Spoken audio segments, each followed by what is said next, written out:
আসন্ন বাজেট নিয়ে এনটিভি অনলাইনের বিশেষ আয়োজন বাজেট প্রত্যাশায় সকলকে স্বাগত। আপনাদের সাথে রয়েছি আমি এম এর নাম। আপনারা জানেন যে বর্তমান অন্তর্বর্তীকালীন সরকার 2025 এবং 26 অর্থ বছরে যে বাজেট ঘোষণা করবেন, সেই বাজেট নিয়ে এই পটুয়াখালীর বাউফল উপজেলার যে প্রান্তিক কৃষকরা রয়েছেন, প্রান্তিক চাষিরা রয়েছেন, তাদের প্রত্যাশা কী, তাদের ভাবনা কী, এই প্রান্তিক জনপদের মানুষের প্রত্যাশা, তাদের ভাবনাই আপনার কাছে তুলে ধরবো। যে আমরা যে এই সবজি উৎপাদন করি, উৎপাদনকরণে ও উৎপাদন খরচ এখন বেশি হয়ে যাচ্ছে, কারণ দিন দিন সারের দাম বাড়তেছে এবং সবজির দাম কমতেছে। এর কারণে হচ্ছে যে চাষি দিন দিন কমতেছে।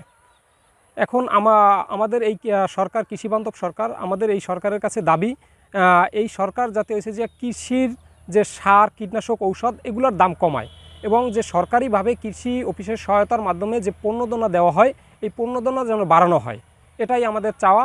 তাহলেই আগামী দিনের কৃষক আরও আগ্রহী হবে এবং এই কৃষিকাজের দিকে ধাবিত হবে। যদি কীটনাশকের দাম দিন দিন বৃদ্ধি পাইতে থাকে এবং সারের দাম যদি বৃদ্ধি পাইতে থাকে, তাহলে পণ্যের দাম যদি কম থাকে, চাষি এমনিতেই লস খাবে এবং চাষি এটার প্রতি আগ্রহ হারাই ফেলাইবে। এই সবজি আর সামনে সে উৎপাদন করবে না, এই ধান সে উৎপাদন করবে না।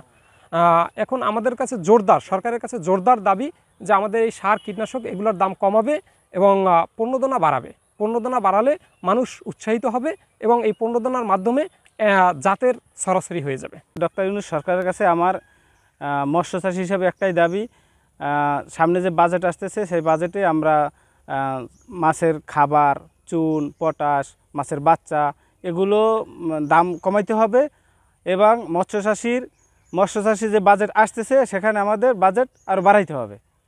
তা না হলে আমরা কৃষক কিছুই পাই না।